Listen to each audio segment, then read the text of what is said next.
ओम श्री परमात्मा नमः। मैं प्रोफेसर हरिहृदय अवस्थी अपने परम पूज्य गुरु जी पंडित भगवत शरण शुक्ल वेद मूर्ति तपोनिष्ठ गीता पुराण उपनिषद और वेदों के ज्ञाता के साथ में अवस्थी आयुर्वेद एनाटॉमी योग एंड स्पिरिचुअलिटी चैनल पर आप सभी का हार्दिक स्वागत करता हूं।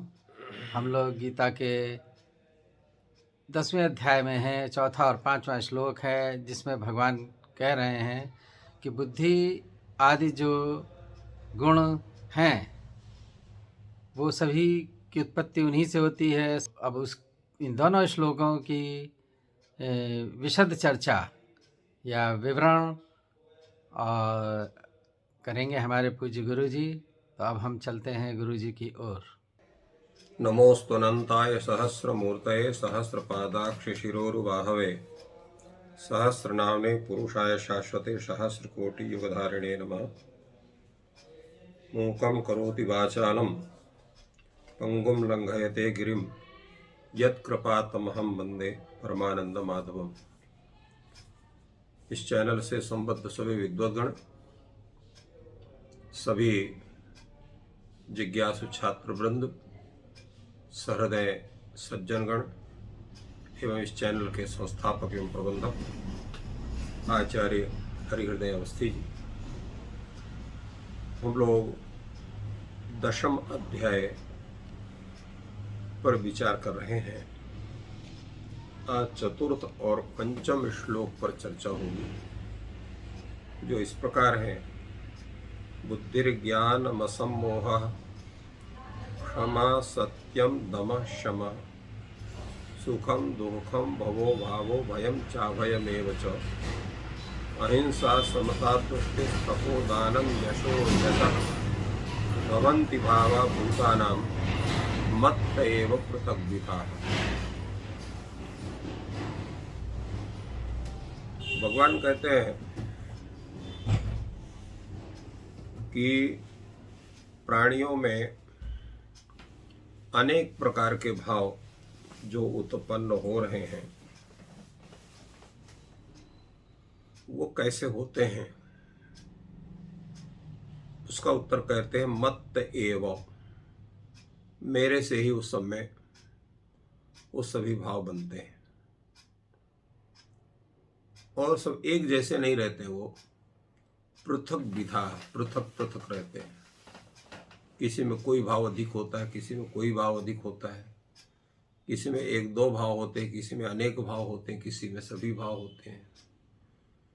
इसलिए संसार में कोई बहुत अच्छा व्यक्ति दिखाई पड़ता है, कोई बहुत बुरा दिखाई पड़ता है, और कुछ जो है उसी के आधार पर उनकी श्रेणियां दिखाई पड़ती हैं कि ये इस तरह का, ये इस तरह का है।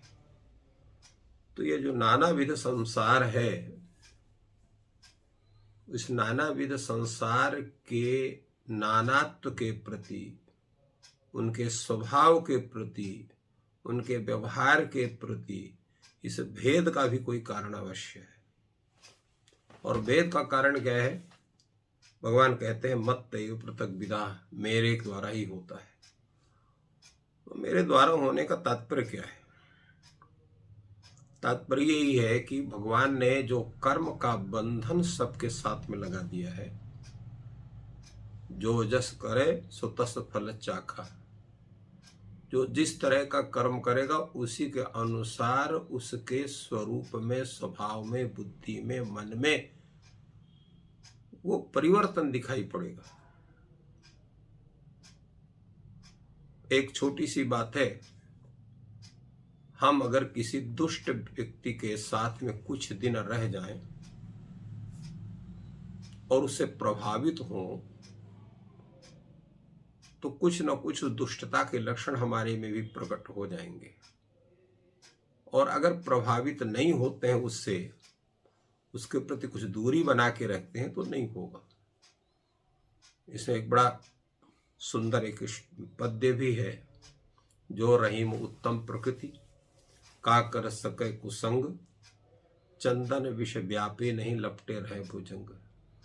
तो उत्तम प्रकृति का है कि जो आपका एक सहज स्वभाव सत्संग के द्वारा बन चुका है, उसके प्रति फिर आप समझौता नहीं करते हैं। कोई प्रिय व्यक्ति भी अगर दुराचारी है तो उसका अपमान नहीं करेंगे, परंतु हृदय से उसका सम्मान भी नहीं करेंगे। उसके प्रति आपका वो स्वरूप नहीं होगा, वो लगाव नहीं होगा। और दूसरे उत्तम प्रकृति का यह है कि अपने में अगर हमने सत्य सिद्धांत को पूर्ण रूप से स्थापना कर ली है तो दूसरे विकार हमें प्रभावित नहीं करते, दूसरे का स्वभाव हमें प्रभावित नहीं करता है। हमारा प्रभाव उस पर जरूर हो सकता है। सत्संगात भवति साधुता खलानाम नई खल संगते साधुजन खलत्वम आमोदम कुसुभवम मृदेव धत्ते नहीं मृद ग्रंथम कुसुमानि धारयन्ति। तात्पर्य यह है कि कोई अत्यंत सुगंधित पुष्प है, उसकी डाली लटक रही है और मिट्टी के किसी एक ढेले से उसका स्पर्श हो गया है, तो उस मिट्टी के ढेले में भी उस सुगंधित पुष्प की सुगंधी कुछ उतर जाएगी, वो भी कुछ सुवासित हो जाएगा। किंतु मिट्टी की जो अपनी गंध है वो पुष्प में नहीं होगी कि पुष्प सूंघेंगे तो मिट्टी की गंध उसमें आपको आएगी। क्यों? कि सज्जनों की संगति से खलों में भी सुधार हो जाता है, दुष्टों में भी सुधार हो जाता है, किंतु दुष्टों की संगति से खल में दुर्गुण उत्पन्न नहीं होते हैं। तो यही उत्तम प्रकृति का स्वरूप। उत्तम प्रकृति भी भगवान के ही समादर से, भगवान के गुणानुवादों का अनुकथन करने से, श्रवण करने से, उनकी सेवा करने से और भगवत भक्तों के साथ सत्संग करने से हमारा जो मस्तिष्क है, हमारी जो बुद्धि है, मन है, चित्त है, उसमें पूर्ण रूप से सात्विकता का समावेश होता है। तो भी प्रभु की कृपा से होती है। तो ये जो कर्म का बंधन है, यह कर्म का बंधन अनेक प्रकार से हमें प्रभावित करता है और उसको प्रभाव करने की जो प्रक्रिया बनती है कर्म बंधन के माध्यम से, वो भगवान के द्वारा बनती है। इसलिए मत पृथक विधा का है। अब इसमें जो स्वरूप का परिवर्तन होता है, कहाँ कहाँ होता है? भगवान कहते हैं बुद्धिर ज्ञानम असम्मोह। प्रायः दार्शनिक लोग बुद्धि और ज्ञान को एक मानते हैं। सर्व व्यवहार हेतुर ज्ञानम बुद्धि, ऐसा कहा जाए। संपूर्ण व्यवहार का जो हेतु होता है उस ज्ञान को ही बुद्धि कहते हैं। यहाँ भगवान ने बुद्धि और ज्ञान को अलग अलग कहा और असम्मोह शब्द का उल्लेख। मोह क्या है? अज्ञान का जो प्रभाव है वो है मोह। तो ज्ञान का स्वरूप क्या होगा? असम्मोह। तो असम्मोह का मतलब ही क्या हुआ? ज्ञान का स्वरूप होना। तो एक ढंग से देखा जाए तो बुद्धि, ज्ञान और असम्मोह कुछ न कुछ एक ही अर्थ के प्रतिपादक दिखाई पड़ते हैं, तीनों शब्द।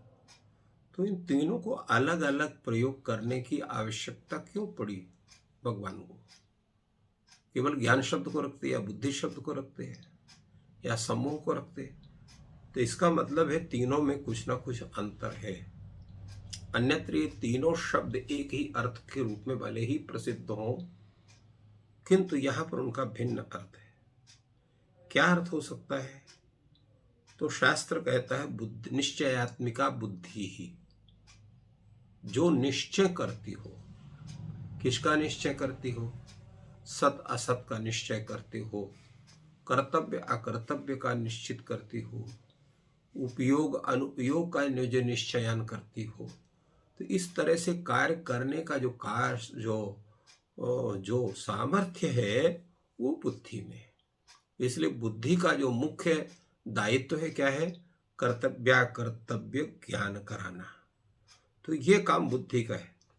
तो बुद्धि जो है कि किस चीज को ये कर्तव्य है, एतत् मम कर्तव्यम एतत् मम अकर्तव्यम इत्याकारक ज्ञान इत्याकारक निश्चय हम किसके द्वारा करते हैं? बुद्धि के द्वारा करते हैं। तो ये बुद्धि का स्वरूप हुआ। ज्ञान क्या है? ज्ञान है किसी पदार्थ को ज्ञायते वस्तु तत्व अनेन तज्ज्ञानम, जिस वस्तु तत्व का हम साक्षात्कार करते हैं अपने मन के द्वारा, उस वृत्ति का नाम ज्ञान है। तो बुद्धि और ज्ञान दोनों में फर्क हो गया। कर्तव्य अकर्तव्य, ग्राह्य अग्राह्य और सत असत का निर्णय करके वो निश्चय करने वाली जो प्रवृत्ति है, वृत्ति है, व्यापार है, उसका नाम बुद्धि है। और जो यथार्थक या जो है किसी वस्तु के संपूर्ण स्वरूप की जो अवगति है, उसी को हम ज्ञान कहते हैं। और वो सामान्य वस्तु भी हो सकती है, परमात्मा के स्वरूप का ज्ञान भी, परमात्मा के तत्व रूप ज्ञान को भी हम ज्ञान कर सकते हैं। तो सामान्य विषय साक्षात्कार पूर्वक ब्रह्म साक्षात पर्यंत जो स्वरूप है, उसकी जो अवगति है, उसकी जो संप्राप्ति है, वो ज्ञान का स्वरूप है। असम्मोह क्या है? तो ये भोगासक्त मनुष्य जो है, वो नित्य और सुखपद प्रतीत होने वाले जो समस्त संसारिक जो भोग हैं, उन भोगों में अनासक्ति होना, उनको क्षणिक समझना, दुख का मूल कारण समझना, और ऐसा समझ करके उनके प्रति आकृष्ट न होना, उनके आश्रित न होना, उनके प्रति जो है लगाव न होना, इसी का नाम है असम्मोह। तो असम्मोह का जो स्वरूप है। क्षमा क्या है? तो क्षमा पदार्थ क्या है? क्षमा का मतलब होता है कि प्रतिकार बुद्धि का न होना। किसी ने हमारे साथ गलत व्यवहार करा तो उसका प्रतिकार करना, उसका समुचित उत्तर देना, उसका भी कुछ भला बुरा कर देना, या हमारा अपमान किया है तो उसको कुछ ना कुछ दंड दे देना, हमें उसने आघात पहुंचाना तो उसका जवाब देना, किसी ने हमें अपशब्द कहा तो उसके प्रति अपशब्द, निंदा करने वाले के प्रति निंदा आदि, ये जो प्रतिकार की भावना है, उस भावना का सामर्थ्य रहने पर भी उत्तर न देना, ये क्षमा शब्द है, क्षमा पदार्थ है। कोई हमसे गलत व्यवहार करता है, उसका हम उत्तर दे सकते हैं, उसको गलत व्यवहार का उत्तर गलत व्यवहार से दे सकते हैं, ये सामर्थ्य भी हमारे अंदर, उसको हम दबा सकते हैं। फिर भी ऐसा हम नहीं करते। चलो छोड़िए, अज्ञानी है, उसको इतना ही समझ होती तो हमारे साथ ऐसा व्यवहार क्यों करता हो, इत्यादि बुद्धि होना, वो क्षमा का स्वरूप है। सत्य वो है जो किसी भी समय पर जिसमें परिवर्तन नहीं हो सकता है। त्रिकाला बाध्यत्वम सत्यत्वम, भूत भविष्य वर्तमान तीनों काल में जिसमें कोई परिवर्तन नहीं हो सकता है, जिसके अर्थ निर्धारण में कोई दूसरा स्वरूप नहीं हो सकता है, जो यथार्थ स्वरूप है, वो सत्य का स्वरूप है। दम क्या है? दम कहते हैं इंद्रियों की विषय में पूर्ण रूप से आसक्त होने की जो प्रक्रिया है, उसको बुद्धिपूर्वक जो रोक देना है। तात्पर्य है इंद्रियों से उन विषयों का सेवन करते हुए भी उनके प्रति अनासक्त स्वरूप होना, ये दम का स्वरूप है। और पुनः उन इंद्रियों के विषय में आसक्त न होने देना। पहले अनासक्ति भाव को रखना, फिर पुनः उसमें न लगने देना, पूर्ण रूप से अपने नियंत्रण में रख करके, और अनासक्त भाव से उनके सेवन की जो प्रक्रिया बनती है, वही दम और शम पदार्थ कहलाता है। सुख है जो हमें अच्छा लगे, हमारे अनुकूल जो हो, तो अनुकूलता प्रत्येक समाज की, व्यक्ति की, वस्तु की, वह है सुख, और प्रतिकूलता है दुख। इसलिए सुख और दुख की परिभाषा की है। तो अनुकूल वेदनीयम सुखम, प्रतिकूल वेदनीयम दुखम। जो अनुकूल वेदनीय हो, जो हमें हमेशा हर सर्वत्र अनुकूल लगे, वो सुख का स्वरूप है। जो प्रतिकूल लगे वो दुख का स्वरूप है। और भवो भावो, भव और अभाव। तो भव और अभाव का तात्पर्य क्या है? भव हम किसे कहते हैं, अभाव किसको कहते हैं, अभय क्या है, इसका तात्पर्य क्या है? तो भव का होता है संपूर्ण संसार की ये जो उत्पत्ति है, ऐसा जानना कि ये संपूर्ण जितनी सृष्टि है वो परमात्मा के द्वारा रची गई, परमात्मा के ही द्वारा इसकी सत्ता है, ये समझना, ये भव को समझना है। और फिर ये भी समझ लेना कि जब प्रलय होगा तो इस सृष्टि का लय हो जाएगा, सृष्टि में कुछ बचेगा नहीं, एक परमात्मा ही बचता है, ऐसा समझ लेना, वो अभाव हो गया। और भय क्या है? ये अपने को अजर अमर न समझ करके ये समझना कि एक दिन सभी को इस संसार से जाना है, तो ऐसा समझ करके कि मृत्यु हमारी प्रतीक्षा कर रही है, कभी भी वो हमको लेके जा सकती है, तो ऐसा समझ करके और पापाचरण न करते हुए मृत्यु से भय को अपने को रख करके निरंतर जो है सद आचरण करना, ये आपका जो है वो भय का स्वरूप है। और अभय का स्वरूप यही है कि जब उस परमात्मा तत्व का आप साक्षात कर लेते हैं तो मृत्यु से भी आपको भय ना लगना। मरणम मंगलम यत्र, जब मरण भी आपको मंगल जैसे लगने लग जाए, वो भी प्रभु की कृपा। क्योंकि मंगल कब लगेगा? मरण किसी को मंगल में कहां से लगेगा? मरण तो दुख में है, परंतु मरण भी मंगल बन जाता है जब मरण को भी हम प्रभु की कृपा मान लेते हैं। तो प्रभु की कृपा मान लेने से वो मरण भी हमें वो मंगल लगता है, इसलिए अभय का स्वरूप होता है मृत्यु से। क्योंकि संसार में सबसे बड़ा भय जो है वो मृत्यु का ही भय है। डकैत भी आपको मृत्यु का भय दिखा करके आपका सब कुछ छीनता है। कोई व्यक्ति जो है आपको भय दिखा करके ही आपको अपने कार्य में लगाता भी है, कार्य से आपको पदच्युत भी कर सकता है, आपको दंडित भी कर सकता है। तो इसलिए अभय होना ये स्वरूप है। इसी प्रकार अहिंसा, अहिंसा का तात्पर्य होता है मन वाणी शरीर से किसी को भी कष्ट ना देना, कष्ट करने की इच्छा न करना, कष्ट करने का विचार न करना, ये अहिंसा है। और समता, सर्वत्र समभाव होना, सुख दुखे समे कृत्वा लाभा लाभो जया जयो इत्यादि में सम बुद्धि होना। और तुष्टि, तुष्टि का तात्पर्य क्या है? तुष्टि का तात्पर्य है यथा लाभ संतोष। जो भगवत कृपा से आपको भगवान ने दिया है, जैसे आपको संपत्ति दी है, घर दिया है, पद दिया है, स्त्री दिया है, बच्चे दिया है, जो भी आपको मिला है उसमें पूर्ण संतुष्टि होकर के और प्रभु की कृपा समझना, इसको कहते हैं तुष्टि। और तप क्या है? तो तपश्चर्या है कि धर्म के लिए अपने को कष्ट सहना, यह तपस्या है।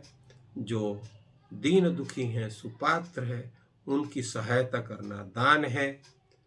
और यशः अयशः, जब हम संपूर्ण विश्व के लिए कुछ कार्य करते हैं, कुछ अलौकिक कार्य करते हैं, सामान्य अवस्था से हट करके कोई कार्य करते हैं, शुभ कार्य करते हैं, संपूर्ण सृष्टि के, संपूर्ण समाज के या व्यक्ति विशेष के लिए उसके कल्याण की कामना से कोई कार्य करते हैं, तो हमें यश प्राप्त होता है। और ठीक उल्टा करते हैं, हम दूसरे को कष्ट देने का विचार रखते हैं, दूसरे को नुकसान करने का विचार रखते हैं, दूसरे का अपमान करने का विचार रखते हैं, दूसरे को नुकसान पहुंचाने का कार्य करते हैं, तो अयश होता है।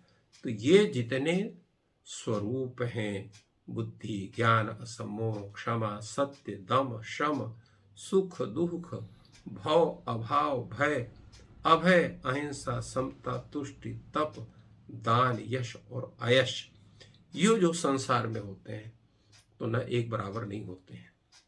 किसी में कुछ कमी है तो किसी में कुछ बढ़ा हुआ है।